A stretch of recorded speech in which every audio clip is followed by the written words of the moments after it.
A Roman senator owned 17 villas. He never lived in most of them. The standard story is simple. Wealthy Romans retreated to their country estates, their villas, to escape the chaos of the city. A place to think, farm, relax, a pastoral refuge. But that's the marketing version, not the business one, because those villas were never really about peace and quiet. They were capital infrastructure. They were financial statements in marble and stone. Let's start with what we think we know. The villa system emerged around the 1st century BCE as the Roman economy shifted. Small farms consolidated. Wealthy landholders accumulated acreage. They built grand residences on their estates. Archaeology shows these places were stunning. Frescoed walls, hypocauste heating systems, private bathhouses, fish ponds. Comfort beyond anything the average Roman would ever see. For centuries, scholars treated these as retirement homes, wealthy men withdrawing from public life. Pliny the Younger wrote letters describing his villas in loving detail, the views, the gardens, the literary pursuits. We read those letters and assume they are windows into the real purpose. They're not. They're advertisements. Here's what actually happened. Owning land was the only way to hold political power in Rome. Full stop. You couldn't run for office without it. You couldn't maintain a client base without distributing its wealth.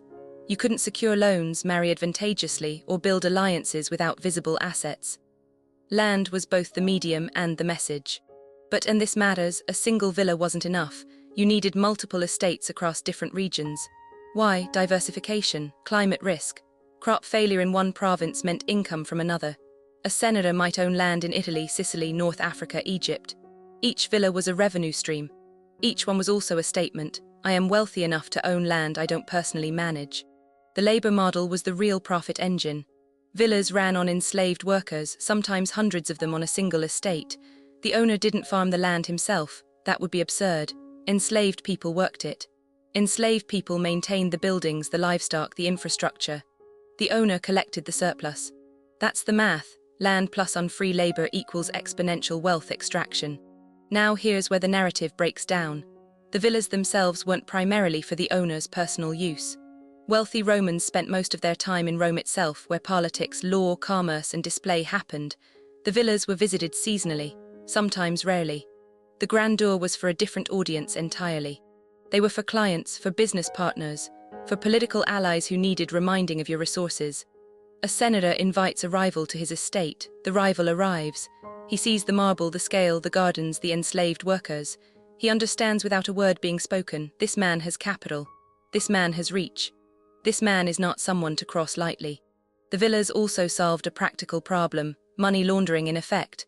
Wealth in Rome was suspect. If you accumulated too much liquid capital too quickly, people asked questions. But land was respectable. Owning land meant you were a serious person with serious interests. It legitimized your fortune. It transformed questionable income into civic respectability. The architecture itself encoded status. A modest villa signaled modest wealth. A sprawling complex with multiple courtyards, baths, libraries, and guest quarters signaled something else entirely. The decorative program mattered too: imported marble, expensive pigments in the frescoes, rare mosaics. Every detail was a price tag. Visitors were meant to calculate the cost and feel the weight of it. This is where the real value lived, not in the comfort of the place but in its visibility and transferability. A villa could be inherited, it could be mortgaged, it could be given as a gift to cement an alliance, it could be seized as punishment. Land ownership was the closest thing Rome had to a stark portfolio. It was wealth in a form that everyone understood and respected. The production of the villa itself was also an economic engine. Building one required architects, masons, sculptors, painters, engineers, and administrators. These weren't solo craftsmen. They were organized workshops. The owner paid them. They paid suppliers. Suppliers paid quarries and forests. A single villa project could sustain an entire economic ecosystem for years. And here's the incentive nobody talks about. The owner didn't care if the villa lost money operationally. In fact, many of them probably did. The point wasn't profit from the villa itself. The point was using the villa to secure political position, which generated wealth elsewhere, through contracts, influence, legal authority, and access. The villa was the bait, power was the catch. The villa system also created a permanent underclass that made the whole thing passable. Enslaved people had no claim on the wealth they generated. They couldn't own property. They couldn't accumulate capital. They couldn't leave. The system was designed to be extractive in perpetuity. That's not a bug. That was the feature. So when Pliny describes his villa as a place of peaceful reflection, he's not lying. He's just not telling the whole story, because that peaceful reflection happened on top of a machine. A machine designed to extract labor, consolidate capital, and display dominance. The beauty was real. The exploitation was systematic.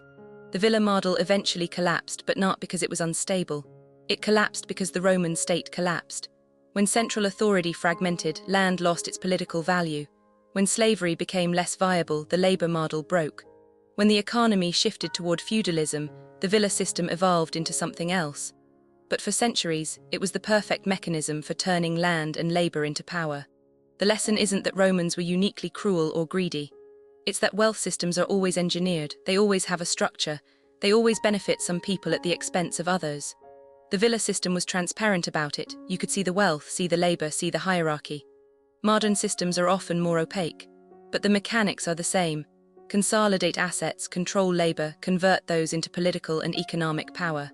The Roman villa wasn't about escaping the world, it was about dominating it. It was wealth made visible, portable, and hereditary. It was a statement in stone that said, I have more than you. I always will, and the system is built to keep it that way. This video is for educational and informational purposes only and is not financial advice. Always do your own research.